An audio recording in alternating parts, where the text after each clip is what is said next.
Terima kasih Pak Iskandar. Oke, selamat pagi semuanya ya. Saya senang sekali bisa ada bersama dengan Bapak Ibu saudara sekalian. Kita bisa belajar firman Tuhan dan saya juga menantikan pertanyaan-pertanyaan yang kritis ya supaya bisa memperkaya masing-masing kita. Nah, tema kita hari ini sebenarnya berseri karena saya memikirkan mungkin ada baiknya kita membahas tentang ucapan bahagia secara berseri dan hari ini kita akan membahas pendahuluan dan ucapan yang pertama. Pendahuluan dan ucapan bahagia yang pertama. Jadi ini adalah bagian yang pertama. Nanti kita akan fokus pada Matius pasal 5 ayat 1 sampai yang ketiga. Tapi nanti kita akan membaca sampai ayatnya yang 10. Nah, saya ingin memulai dengan sebuah kutipan terlebih dahulu, yaitu dari seorang yang bernama Greg Laurie. Di dalam salah satu bukunya, dia mengatakan demikian. The search for happiness is the cause of unhappiness. The search for happiness is the cause of unhappiness. Pencarian kebahagiaan merupakan penyebab ketidakbahagiaan. Wah, ini kalimat yang gede banget nih, big statement. Nah, kalau kita belajar dari para filsuf, dan kalau kita juga mau belajar dari orang-orang awam yang biasa, maka the chances are ketika kita tanya kepada mereka, what is the purpose of life? Maka kemungkinan besar mereka akan menjawab kebahagiaan.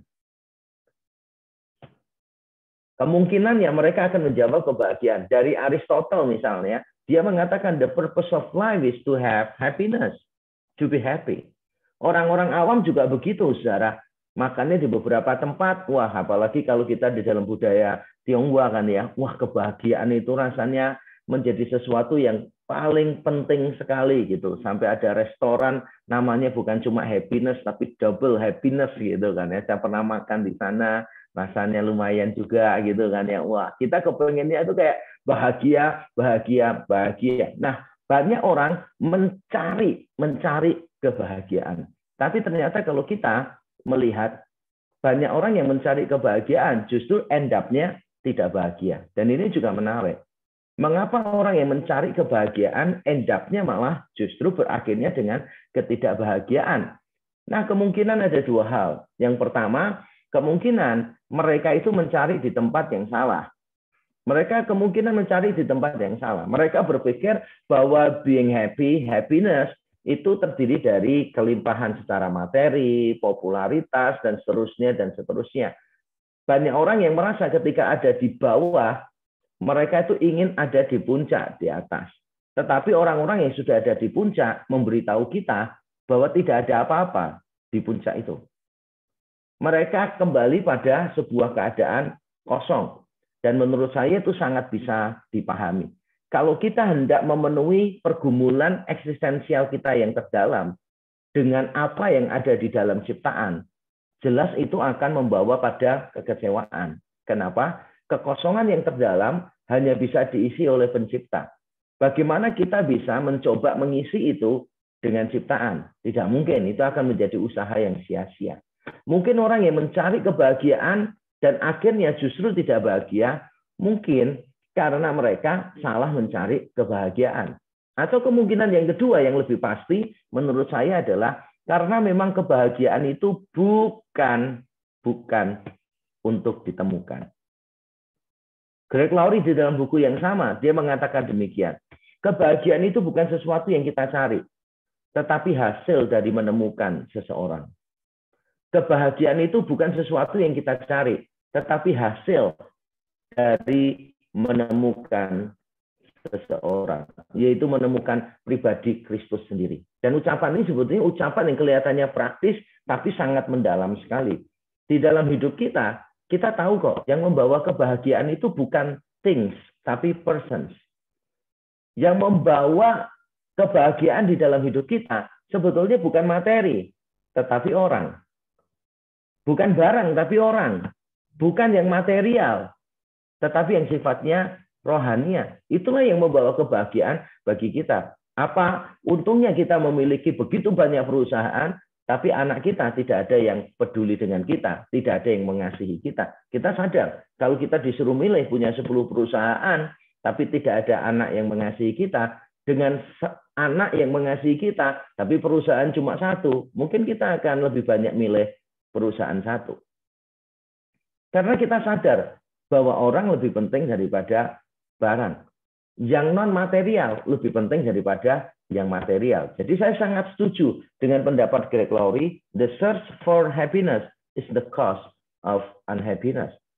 Juga happiness itu bukan sesuatu yang kita cari, tetapi hasil dari menemukan seseorang, yaitu Yesus Kristus. Dan tidak salah, kalau pagi hari ini kita belajar tentang ucapan bahagia yang diajarkan oleh Tuhan Yesus di dalam khotbahnya di bukit. Nah, mari kita membaca dulu seluruh ucapan bahagia ini. Matius pasal 5 ayat 1 sampai 10 saya bacakan. Ketika Yesus melihat orang banyak itu, naiklah ia ke atas bukit. Dan setelah ia duduk, datanglah murid-muridnya kepadanya. Maka Yesus pun mulai berbicara dan mengajar mereka. Katanya, berbahagialah orang yang miskin di hadapan Allah, karena merekalah yang empunya kerajaan surga. Berbahagialah orang yang berduka cita, karena mereka akan dihibur. Berbahagialah orang yang lemah lembut, karena mereka akan memiliki bumi. Berbahagialah orang yang lapar dan haus akan kebenaran, karena mereka akan dipuaskan. Berbahagialah orang yang murah hatinya, karena mereka akan beroleh kemurahan. Berbahagialah orang yang suci hatinya, karena mereka akan melihat Allah. Berbahagialah orang yang membawa damai, karena mereka akan disebut anak-anak Allah. Berbahagialah orang yang dianiaya oleh sebab kebenaran, karena merekalah yang empunya kerajaan surga. Amin. Amin.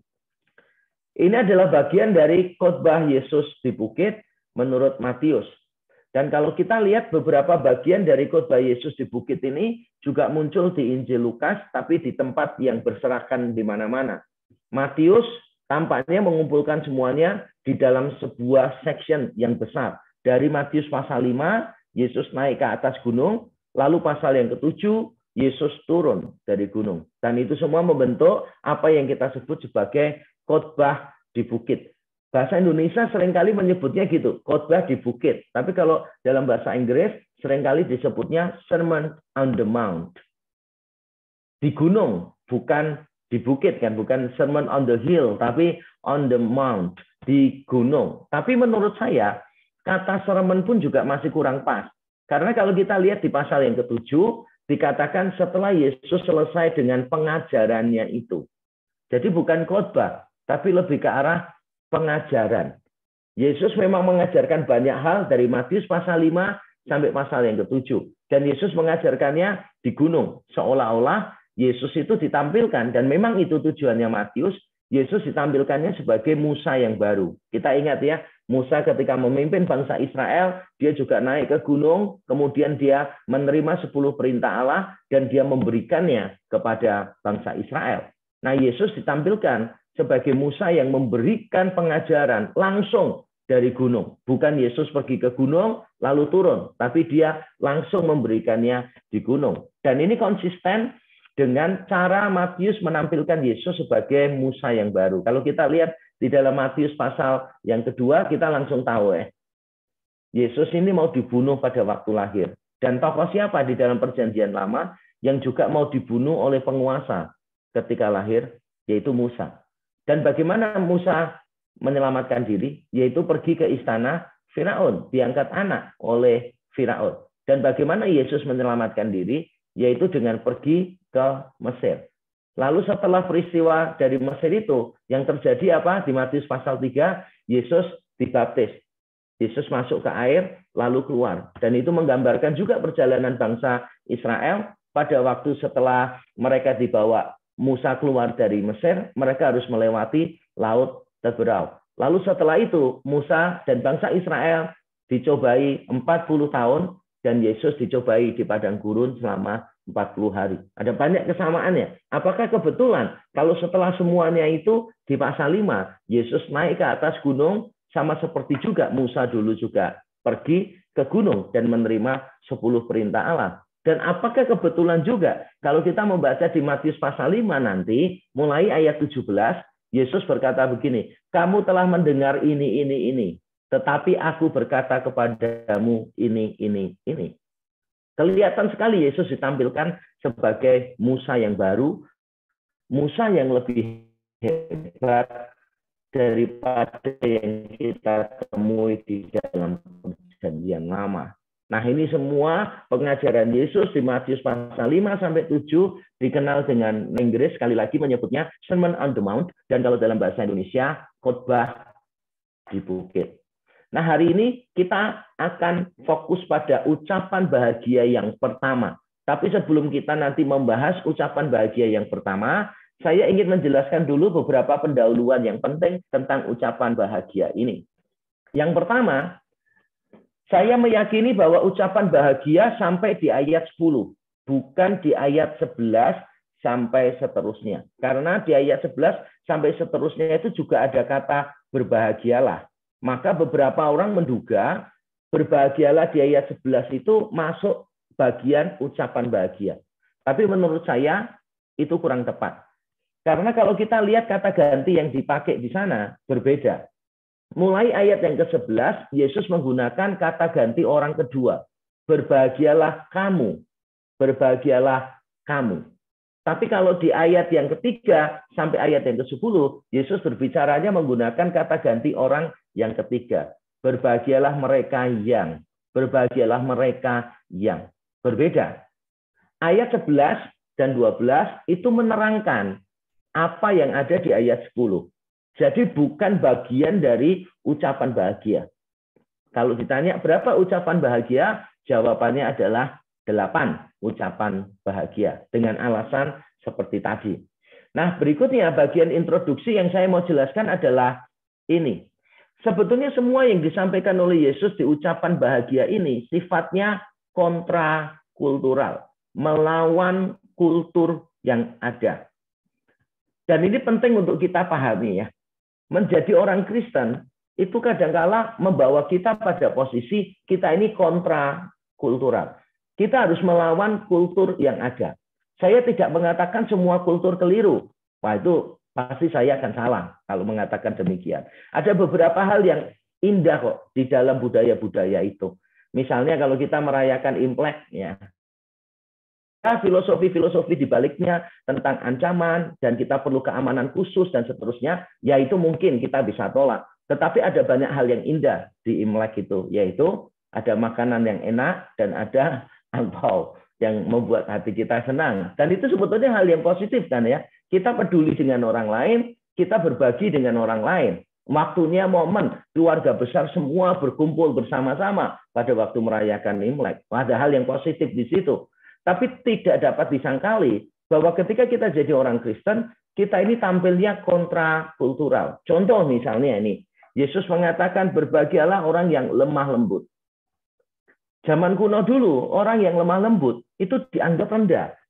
Yang dihargai itu orang yang wah kelihatan kuat gitu kan ya, punya kontrol gitu. Orang-orang yang mengekspresikan perasaannya tanpa ada batasan. Orang-orang yang gagah, orang-orang yang hebat. Itu dipandang sebagai orang-orang yang istimewa. Tapi kalau orang yang lemah lembut, itu kelihatannya menjadi orang yang lemah. Walaupun lemah lembut itu beda dengan lemah sebetulnya. Nanti tiba waktunya saya akan terangkan ya, apa bedanya lemah lembut dengan lemah gemulai. Lemah lembut itu bukan lemah gemulai. Lemah lembut itu bukan berarti kita benar-benar lemah, tidak mampu melakukan apa-apa. Bukan. Tetapi harus diakui memang orang-orang memandangnya itu secara berbeda. Orang memandangnya secara berbeda. Dan kita sebagai orang Kristen juga akan diminta Tuhan untuk tampil beda dengan dunia ini. Roma 12 ayat 2 jelas ya. Cara berpikir kita harus berbeda. Sikap kita pun juga harus berbeda. Karena kita adalah orang yang percaya. Jadi semua yang diajarkan Yesus sifatnya sebetulnya adalah kontrakultural. Dunia menawarkan apa? Yesus menawarkan yang berbeda. Ini adalah panggilan ajakan yang sifatnya radikal dan kontrakultural. Radikal berarti sampai ke akarnya. Ada perubahan hakiki di dalam. Kontrakultural berarti berbeda dengan yang ditawarkan oleh dunia ini. Introduksi berikutnya yang saya ingin kita ketahui adalah kata makarios atau kata berbahagialah. Kata berbahagialah di sini, sebetulnya kalau di dalam bahasa Inggris diterjemahkannya diberkatilah. Diberkatilah. Tapi saya melihat bahwa kata diberkati pun kelihatannya masih belum sempurna mengungkapkan apa yang dimaksud di sini. Karena yang dimaksud di sini itu bukan cuma sesuatu yang subjektif ya. Berbahagialah itu subjektif. Karena kelihatannya kalau dalam konteks Indonesia, berbahagia itu lebih berkaitan dengan perasaan kita kan, how we feel gitu. Kelihatannya subjektif banget kalau berbahagia itu semacam itu. Dan seringkali what we feel itu ditentukan oleh keadaan kita. Apa yang sedang kita hadapi sekarang. Kelihatannya subjektif banget. Terjemahan bahasa Inggris, blessed, diberkatilah, kelihatannya lebih objektif. Memang ini bukan bicara tentang perasaan kita, tapi bicara tentang fakta. Fakta bahwa kita diberkati. Fakta bahwa kita menerima sesuatu dari Tuhan. Tapi kalau kita memahami di sini fakta secara objektif tanpa membawa pengaruh subjektif, kebahagiaan juga menurut saya keliru. Karena Yesus benar-benar mau berkata kepada para pengikutnya, kamu tuh berbahagia, tapi bukan cuma berbahagia karena perasaanmu, berbahagia karena keadaanmu, bukan. Kamu tuh berbahagia karena kamu diberkati. You are happy because you have been blessed. Kita ini berbahagia karena kita diberkati. Nah, saya harus hati-hati nih dengan istilah berkat di sini. Yang dimaksud berkat di sini apa? Nanti akan saya terangkan ya. Berkat di sini itu bukan berarti hal-hal yang sifatnya material, kekayaan, popularitas, dan sebagainya. Bukan. Diberkati di sini adalah hal-hal yang bersifat rohani, yang nanti kita akan lihat bersama-sama. Berbahagialah titik-titik-titik, karena mereka akan titik-titik-titik. Nah, itu semua berkat itu bagian yang kedua. Karena mereka akan bla bla bla bla bla bla. Karena mereka akan bla bla bla bla bla bla. Nah, semua yang bla bla bla tadi adalah berkat yang dimaksud di sini. Diberkatilah kita. Kadang-kala kita ini tidak bahagia, padahal kita diberkati. Mungkin karena kita tidak sadar bahwa itu berkat Tuhan. Contoh ya, ada orang yang berdoa begini, Tuhan, tolong aku supaya aku bisa sabar. Tolong Tuhan, beri aku kesabaran. Aku mau jadi orang yang sabar, lemah lembut seperti Engkau. Tuhan jawab doanya. Diberi orang yang sangat menjengkelkan. Marah sama Tuhan. Tuhan, kenapa ada orang ini begitu menjengkelkan? Kenapa orang ini ada terus di dalam hidup saya? Kenapa Tuhan tidak panggil dia saja berbahagia di sisimu? Padahal tadi doanya apa? Doanya Tuhan ajar aku untuk sabar. Nah, kalau kita mau sabar sama Tuhan dikasih latihan ya kan. Latihannya apa? Ya ini orang-orang ini loh. Orang-orang ini. Kadang-kadang kita bilang, Tuhan, tolong aku supaya aku murah hati seperti Engkau. Oleh Tuhan, dikasih orang-orang yang membutuhkan bantuan kita. Lalu kita komplain sama Tuhan. Tuhan, hari ini keluar duit terus untuk banyak orang ini. Salah apa saya hari ini ya? Ditemukan dengan orang-orang susah. Sehingga harus memberi uang kepada mereka. Loh, itu kan Tuhan menjawab doa kita. Harusnya itu berkat Tuhan dong untuk kita. Kadang-kadang kita nggak sadar. Kita ini sedang diberkati. Tapi itulah kita. Misalnya nih ya, di Matius pasal 5 ayat 11-12, Yesus berkata, berbahagialah kamu kalau kamu dianiaya. Kalau kamu karena namaku, kamu dicela, dihina oleh banyak orang. Tapi kita seringkali menganggap itu bukan berkat.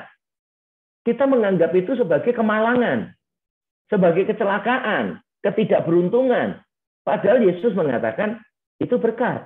Diberkatilah, berbahagialah kamu. Jikalau kamu dianiaya karena kebenaran. Cara pandang kita harus kita ubah. Kita seringkali tidak bahagia karena kita tidak melihat berkat Tuhan dengan cara yang benar. Kita tidak bisa melihat berkat Tuhan dengan cara yang benar. Ketika kita gagal, kita marah sama Tuhan. Kita tidak bisa bahagia. Padahal maksudnya Tuhan adalah supaya kita tuh belajar rendah hati. Nanti kalau kita rendah hati, toh pada akhirnya Tuhan akan meninggikan kita. Ini sebuah proses yang Tuhan buat supaya kita itu bisa rendah hati. Kalau saya mengajarkan begini, kadang-kala Tuhan mau bawa kita dari sini ke sini. Tuhan menamakan ini A, tapi Tuhan tidak menamakan ini B. Tuhan menamakan ini itu D. Tuhan tidak mau kita dari A langsung ke D. Karena nanti kita pasti jatuh. Kita tidak akan bertahan lama di D. Maka yang dilakukan Tuhan apa? Tuhan bawa kita ke B dulu, dibentuk dulu tidak enak. Tuhan bawa kita di C, dibentuk lagi tidak enak. Baru setelah Tuhan melihat kita siap, Tuhan taruh kita di posisi yang D. Tapi kita seringkali nggak sadar dan tidak sabar. Tidak sadar dan tidak sabar dengan cara Tuhan memproses kita. Kita kepengennya ini A, ini langsung B. Sama seperti dulu saya pada waktu belajar bela diri kan begitu kan. Wah, beberapa bela diri saya pelajarin. Dan nggak pernah selesai semua saya pelajarinya. Kenapa? Karena saya tidak sabar.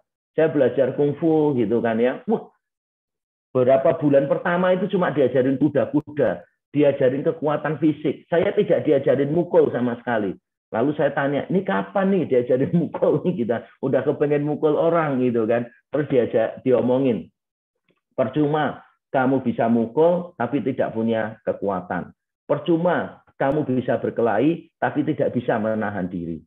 Tapi dasarnya anak kecil waktu itu, anak muda kan, saya kepengennya itu benar-benar bisa diajarin jurus apalah gitu. Jurus elang, kalau nggak mau jurus elang ya minimal lah jurus angsa gitulah ya, atau jurus bebek lah paling nggak gitu. Tapi saya belum diajarin sampai ke sana. Lalu saya ikut judo. Wah, ikut judo itu 3 bulan pertama saya dibanting-banting terus gitu kan ya. Terus saya tanya sama pelatihnya, ini saya kok dibanting terus nih? Kapan saya banting orang? Kamu tidak bisa banting orang dengan benar kalau kamu tidak dibanting dulu. Oke, jalani lagi kan. Tetap dibanting terus. Saya akhirnya protes. Ini rasanya yang bayar les-lesan bela diri saya harusnya teman saya ini ya, yang banting-banting saya ya. Masa saya bayar untuk dibanting-banting gitu kan. Terus pelatih saya bilang, kamu kalau mau jadi pejudo yang handal, kamu harus sabar dengan prosesnya. Dan saya waktu itu tidak cukup sabar, makanya saya tidak bisa jadi atlet bela diri. Nah, kita seringkali begitu loh. Kepengennya dari A, langsung sini itu B. Padahal ini seringkali jadi D, jadi E di tangan Tuhan. Tuhan proses kita dulu. Nah, kalau kita nggak melihat prosesnya, kita menganggap kita sial ketika gagal. Padahal sebetulnya itu adalah berkat Tuhan. Makarios itu bukan cuma perasaan bahagia. Makarios itu bukan cuma fakta kita diberkati, tapi gabungan keduanya. Kita sadar kita diberkati, makanya kita berbahagia. Pendahuluan yang terakhir yang saya ingin jelaskan adalah ini.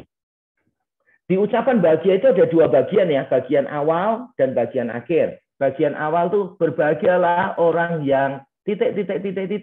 Lalu bagian akhirnya karena mereka akan ... Ada 2 bagian di sana. Nah, saya ingin menjelaskan bahwa bagian yang terakhir itu konsekuensi. Bukan janji, bukan upah. Dan saya akan menerangkan mengapa penting untuk memahami ini. Beberapa orang menganggap bahwa ucapan bahagia itu menawarkan sebuah janji. Berbahagialah orang yang miskin di hadapan Allah misalnya, janji Tuhan, karena mereka akan memiliki kerajaan surga. Sebetulnya bukan, itu bukan janji. Itu bukan upah. Orang yang miskin di hadapan Allah akan memiliki ini. Bukan juga. Tapi itu sebuah konsekuensi. Kalau ini, munculnya ini. Nah, mengapa saya berhati-hati mengatakan ini konsekuensi, bukan upah? Karena saya khawatir kalau ini upah, beberapa di antara kita melakukan bagian awal karena menginginkan bagian akhir. Jadi kita melakukan bagian yang awal dengan motivasi yang salah, yaitu kita ingin mendapatkan bagian yang terakhir. Kita mau miskin di hadapan Allah, tujuannya supaya kita memiliki kerajaan surga. Menurut saya itu keliru. Walaupun kita pasti akan memilikinya, tapi itu bukan upah. Tapi itu konsekuensi memang. Tuhan itu sudah memberikan sebuah prinsip. Orang yang begini akan begini. Orang yang begini akan begini. Jadi bukan upah. Jangan jadikan bagian terakhir ini sebagai motivasi kita. Sebab kalau bagian terakhir ini kita jadikan motivasi kita, berarti ketaatan kita tidak didorong oleh kasih. Ketaatan kita itu tidak sungguh-sungguh. Ketaatan kita itu manipulatif. Kita menaati Tuhan karena menginginkan sesuatu dari Dia. Dan itu namanya manipulatif. Itu bukan relasional. Itu bukan relasi. Tapi itu transaksional. Itu transaksi. Dan saya tidak ingin kita sebagai orang-orang Kristen melakukan transaksi dengan Tuhan. Kalau saya taat, Tuhan kasih apa? Tuhan, nanti aku menaati bagian awal ya. Tapi nanti Tuhan pastikan loh ya, memberi saya upah bagian yang terakhir. Itu namanya transaksi, bukan relasi. Makanya kita perlu memahami di sini, bagian akhir adalah konsekuensi. Kalau ini, ya akan ini. Kalau ini, ya akan ini. Itu konsekuensi. Dan ini juga bukan sekadar janji ya. Sebab kalau janji itu kan ya bisa ditepati, bisa tidak. Walaupun kita bisa mengatakan, tapi kan yang berjanji Tuhan, pasti ditepati. Tapi saya menganggap kata janji masih kurang kuat dibanding dengan kata konsekuensi. Konsekuensi itu berarti sesuatu yang tidak bisa tidak akan muncul dengan sendirinya. Orang yang begini pasti akan begini. Orang yang miskin di hadapan Allah pasti akan memiliki kerajaan surga. Orang yang berduka cita pasti akan dihibur. Bukan janji, sekali lagi, bukan pula upah. Tuhan tidak sedang melakukan transaksi dengan kita di sini. Oke, setelah kita paham pendahuluan-pendahuluan tadi, sekarang saya akan menerangkan ucapan bahagia yang pertama. Ucapan bahagia yang pertama bunyinya begini. Berbahagialah orang yang miskin di hadapan Allah, karena merekalah yang empunya kerajaan surga. Berbahagialah orang yang miskin di hadapan Allah, karena merekalah yang empunya kerajaan surga. Orang yang miskin di hadapan Allah. Kata yang dipakai memang hoiptokoi, yaitu orang-orang yang miskin. Berbahagialah orang-orang yang miskin. Dalam bahasa Yunani sebetulnya ada beberapa kata lain ya yang dipakai untuk orang-orang miskin. Bisa hoiptokoi yang umum, bisa juga misalnya ya tapeinoi gitu. Tapeinoi lebih ke arah orang-orang yang rendah. Hoi tapenoi, orang-orang yang rendah. Ada juga kata penes yang artinya orang-orang yang sederhana. Tapi di dalam ayat ini ternyata dipakai kata yang sangat eksplisit sekali, yaitu kata hoi ptokoi. Hoi ptokoi ini beda dengan orang-orang yang penes, yang hidup sederhana. Hidup sederhana itu berarti punya sesuatu, tapi memilih untuk hidup sederhana. Tapeinos itu orang yang rendah, tapi belum tentu secara ekonomi. Tapi kata yang dipakai di sini, hoiptokoi, memang artinya adalah miskin. Jadi beda ya, hidup sederhana dengan hidup miskin itu berbeda sekali. Saya diberitahu oleh istri saya, ternyata dulu pada waktu kami pacaran, lalu istri saya cerita ke keluarganya, sudah naksir saya, begitu, saya naksir dia, dan saya juga sudah izin papahnya kan. Nah, keluarga besarnya itu tahu. Lalu ada yang komentar begini, loh kamu kok pacaran sama orang Semarang? Gitu. Asal saya dari Semarang. Gitu. Terus ditanya, memangnya kenapa? Gitu. Terus keluarga besarnya bilang begini, kamu tidak tahukah orang Semarang itu orangnya pelit-pelit katanya gitu.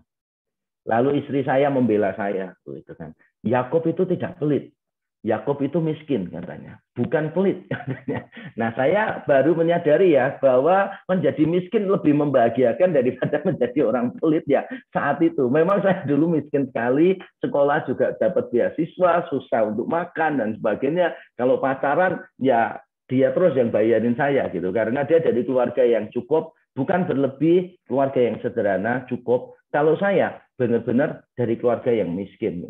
Saya berjuang hidup, saya waktu dulu masih muda SMP, SMA itu sering nggak bisa makan. 2 hari cuma minum air putih. Untuk bertahan hidup, kadang saya nyuri buah orang di rumahnya orang, kadang buah-buah liar dan sebagainya.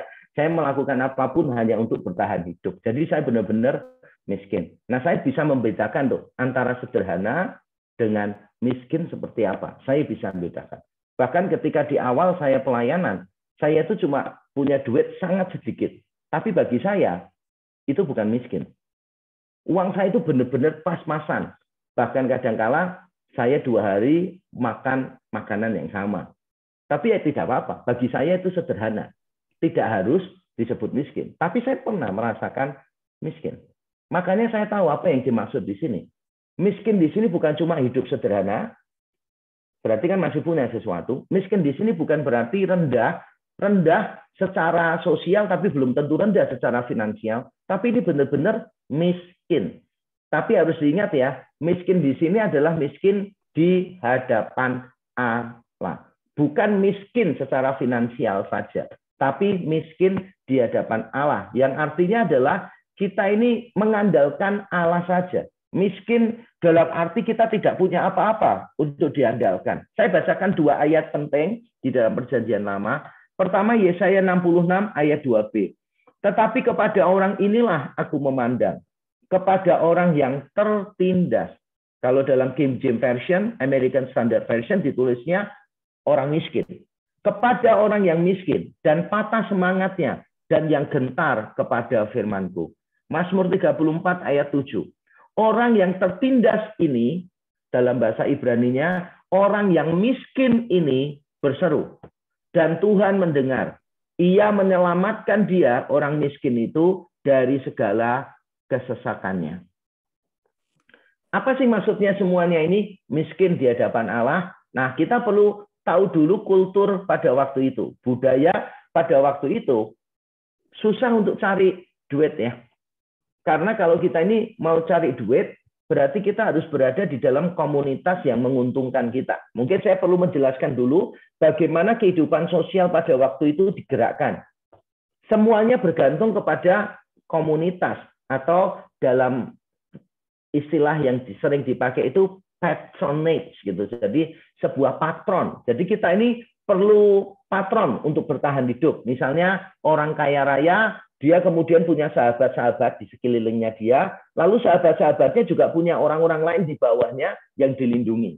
Kalau kita tidak punya patron, berarti kita ini tidak akan memiliki kesempatan kerja yang banyak, kita juga tidak akan memiliki perlindungan atau keamanan. Nah, repotnya adalah kalau kita mau gabung kepada salah satu patronage gitu, patronasinya di sana, maka juga tidak semua orang bisa menerima. Karena mereka itu selalu hubungannya transaksional. Dapat apa dari dia, memberi apa kepada dia. Di dalam konteks masyarakat yang semuanya serba komunal semacam ini, maka sangat sulit bagi orang-orang tertentu bertahan hidup dan mengubah hidup. Bertahan hidup aja susah, apalagi mengubah hidup. Misalnya, janda, itu susah sekali hidup pada zaman itu. Karena perempuan tidak dihargai, dan karena janda itu dipandang sebelah mata. Janda tidak punya perlindungan dia. Nggak punya perlindungan, dia nggak punya suami. Dan seringkali kalau dia sudah jadi janda, di beberapa kasus, dia itu juga ditolak oleh keluarga dari mantan suaminya tadi. Jadi dia harus bersama dengan keluarganya sendiri. Ya kalau orang tuanya masih ada. Kalau orang tuanya nggak ada, dia nggak punya perlindungan. Anak yatim misalnya, sering disebut di dalam Alkitab. Mereka juga tidak punya perlindungan karena tidak punya ayah di sana. Semuanya figurnya maskulin diperlukan. Semuanya modelnya itu komunal. Zaman dulu memang begitu. Sehingga orang-orang yang miskin sangat susah bertahan hidup, apalagi mengubah hidup. Sangat sulit sekali. Karena untuk mendapatkan pekerjaan, kita perlu komunitas. Kita perlu koneksi. Kalau nggak punya koneksi, nggak bisa apa-apa. Kita juga perlu perlindungan. Karena zaman dulu, begitu orang ada sedikit apa, diserang oleh yang lain. Dalam arti, usahanya bisa dibuat bangkrut, dia juga bisa dilakukan tindakan-tindakan kejahatan kepada dia. Sehingga masyarakat pada waktu itu saling berlindung pada patronnya masing-masing. Orang-orang yang miskin berlindung pada siapa? Orang-orang miskin tidak punya perlindungan sama sekali, kecuali kepada Allah saja. Nah, konsep miskin secara kultural inilah yang akhirnya menjadi simbol. Perhatikan ya, konsep miskin secara kultural ini pada akhirnya menjadi simbol secara spiritual. Orang-orang yang miskin di hadapan Allah adalah orang-orang yang tidak punya siapapun untuk diandalkan, kecuali Allah saja. Itu namanya miskin di hadapan Allah. Kita menyadari bahwa yang kita andalkan adalah Allah saja. Berarti Miskin di hadapan Allah ini juga berlaku untuk orang-orang kaya. Selama mereka mengakui bahwa mereka tidak mengandalkan hartanya, mereka mengandalkan Allah saja. Siapapun dan bagaimanapun keadaan kita, kita tetap bisa diundang bersama-sama untuk menjadi miskin di hadapan Allah. Dan jujur ya, semakin kita kaya, semakin sulit kita merasa tidak berdaya. Saya ulang sekali lagi, semakin kita kaya, semakin kita sulit merasa tidak berdaya. Semakin kita berkuasa, semakin sulit bagi kita untuk bersandar pada Allah saja. Contoh misalnya, dalam doa Bapa kami, Yesus berkata, "Give us today our daily bread." Berilah kami hari ini roti kami hari ini. Berilah pada kami roti kami hari ini. Roti itu makanan sehari-hari, makanan pokok orang Yahudi. Dan mintanya itu give us today our daily bread. Untuk makan aja kita bersandar kepada Tuhan. Tapi sekarang loh, kita lupa minta makan aja tetap bisa makan masalahnya. Siapa yang tadi pagi berdoa dan minta, Tuhan, beri saya hari ini makan. Kapan terakhir kali kita minta sama Tuhan, Tuhan, beri saya makan? Tidak kan? Karena kita menganggap tidak berdoa pun makanan di kulkas masih ada. Kalau makanan di kulkas tidak ada, uang di kartu kita juga masih ada. Sehingga kita bisa gesek di tempat manapun untuk mendapatkan makanan. Semakin sulit bagi kita untuk berharap kepada Tuhan saja. Kalau orangnya benar-benar miskin, secara ekonomi miskin, mudah bagi orang itu untuk berharap hanya kepada Allah saja. Tapi bukan berarti saya mengatakan orang kaya tidak bisa miskin di hadapan Allah. Tidak. Semua bergantung kepada sikap hati kita. Sikap hati kita seperti apa? Saya bersyukur saya berangkat dari sebuah gereja Pentakosta ya. Gembala senior saya dulu itu selalu mengajarkan demikian. Kalau Niman punya persoalan, punya kebutuhan, jangan ngomong sama orang. Berlutut minta sama Tuhan. Saya ingat terus kalimatnya itu. Kalau punya kebutuhan, jangan bilang sama orang. Berlutut minta sama Tuhan. Dan itulah yang saya lakukan dalam pelayanan saya sampai detik ini. Saya tidak pernah minta, saya tidak pernah memberi sinyal ke orang bahwa saya membutuhkan sesuatu. Ini dalam konteks kebutuhan saya sendiri ya, bukan pelayanan. Kalau pelayanan kan mesti saya sharing di mimbar. Pelayanan butuh ini, butuh beli ini, dan seterusnya. Tapi untuk kebutuhan saya sendiri, saya tidak pernah minta ke orang. Saya selalu berlutut bilang sama Tuhan. Dan saya melihat, saya tidak kekurangan kok. Sampai hari ini, saya juga bisa bertahan di dalam pelayanan. Tapi saya menyadari juga, bahwa perjalanan iman dulu ketika pelayanan susah setengah mati. Untuk makan pun susah gitu. Itu bergantungnya kepada Tuhan itu lebih gampang daripada sekarang dalam kondisi serba ada. Saya ingat waktu dulu saya masih muda melayani gelandangan. Saya tuh sampai nyapu seluruh asrama hanya untuk berpikir gini, siapa tahu ada uang yang jatuh, uang receh yang jatuh. Karena saya nggak punya uang sama sekali. Jadi akhirnya saya sapu-sapu asrama, ada uang 100 perak jatuh. Wah, saya bisa pegang uang itu ya. Saya sampai cium-cium gitu. Terus nangis berlutut di hadapan Tuhan. Saya bisa naik bis untuk melayani gelandangan.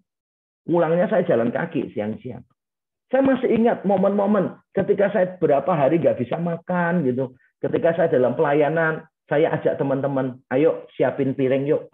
Kita bersyukur untuk berkat Tuhan. Loh, tapi nggak ada makanannya. Saya bilang ini tindakan iman. Kami itu waktu itu ya sudah 2 hari nggak bisa makan di pelayanan. Saya beritahu, ayo siapin dulu, kita beriman. Lalu semua siap, saya pimpin doa. Tuhan terima kasih untuk makanan yang Tuhan sebentar lagi sediakan untuk kami. Wah begitu amin, langsung tuh pintu gerbang gereja bunyi. Tok tok tok tok tok tok. Langsung saya beritahu teman saya.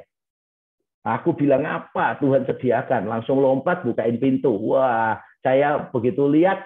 Ada majelis itu bawa tas kresek hitam gede gitu kan ya. Saya pikir apalagi kalau bukan makanan ini kan. Wah, kemudian saya sambut ternyata itu bukan makanan ya, Ternyata itu adalah alat semprotan hama gitu. Dan dia beritahu, ini Yakub tolong tanaman-tanaman di gereja disemprot ya. Gitu. Sudah lama nggak disemprot gitu.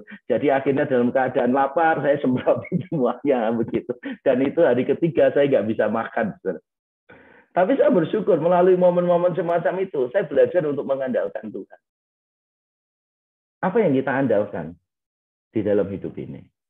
Nah, apa yang Tuhan sediakan bagi kita? Konsekuensinya apa? Yang Tuhan pasti akan sediakan bagi kita, yaitu ini, memiliki kerajaan surga. Berbahagialah mereka yang miskin di hadapan Allah, karena mereka akan mempunyai kerajaan surga. Nah, kerajaan surga di sini sama dengan kerajaan Allah ya.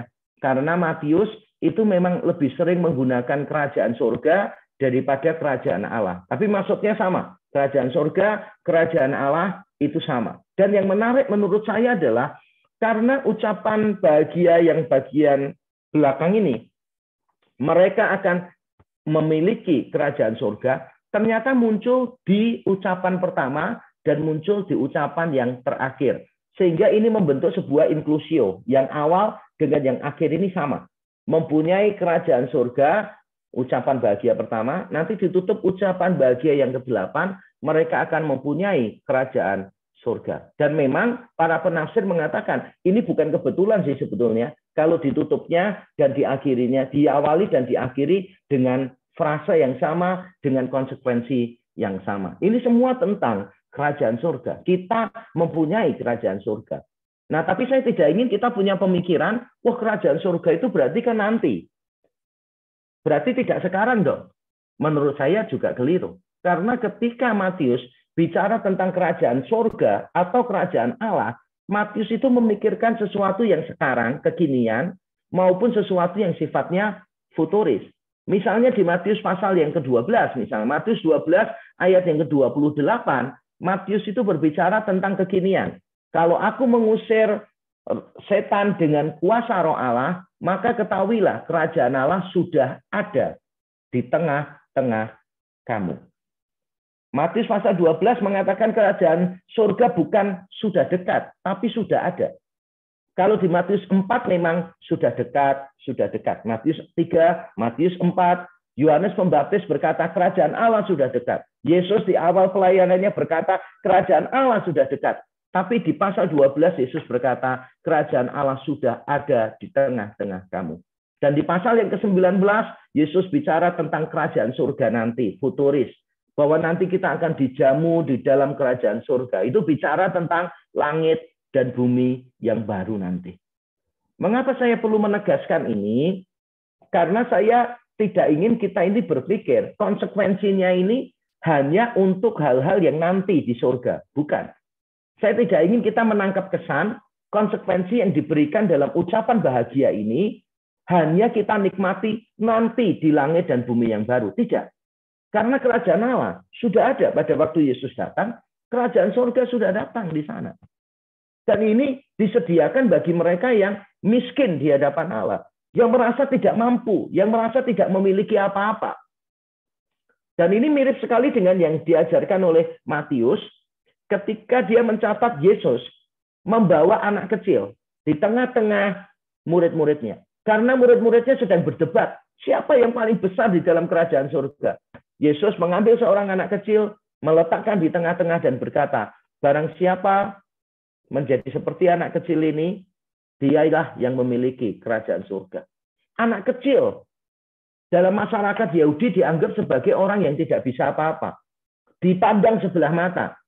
Anak kecil dan orang miskin itu sama di mata masyarakat Yahudi. Tidak diperhatikan, tidak ada harganya sama sekali. Dan seperti itulah yang memiliki kerajaan surga. Yaitu kesadaran bahwa kita ini bukan siapa-siapa, kesadaran bahwa kita ini tidak punya apa-apa. Kita bukan siapa-siapa, kita tidak punya apa-apa untuk diandalkan. Orang-orang semacam ini justru akan mempunyai kerajaan surga. Mempunyai sekarang ini, mempunyai kerajaan surga. Artinya apa? Artinya kita itu bisa menikmati nilai-nilai kerajaan Allah. Keadilan, belas kasihan, kemurahan, dan sebagainya. Nilai-nilai kerajaan Allah ini sudah kita bisa experience right now di dalam Kristus. Kita ini sudah bisa memiliki kerajaan Allah sekarang ini Makanya kita ini hidup dengan penuh pengharapan. Nanti ketika Kristus datang, kerajaannya akan ditakbiskan secara sempurna.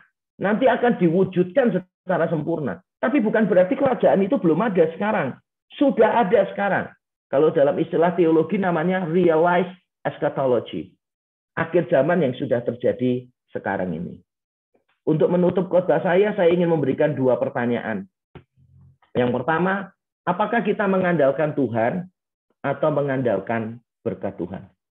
Selama ini yang membuat kita tenang apa? Tuhan atau berkat Tuhan?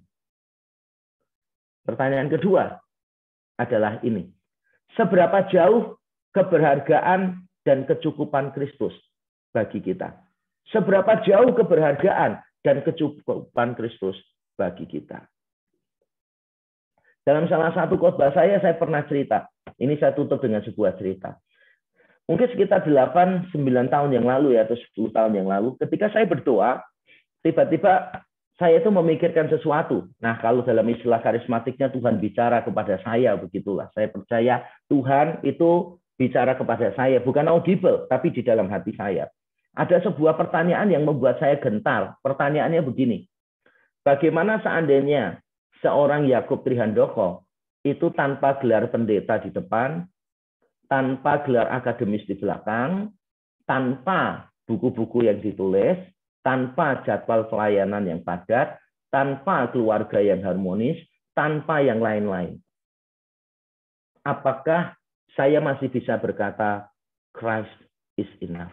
Kristus cukup bagiku. Dan pertanyaan itu benar-benar membuat saya gentar. Waktu itu saya menyadari bahwa saya masih punya banyak berhala di dalam diri saya. Ternyata sukacita saya masih saya letakkan di dalam pelayanan, masih saya letakkan pada keluarga, masih saya letakkan pada aktivitas-aktivitas rohani saya. Bukan kepada Kristus saja. Bagaimana dengan kita hari ini? Nah, saya akhiri sampai di sini. Nah, saya serahkan mungkin kepada moderator yang memimpin Q&A atau bisa langsung ini.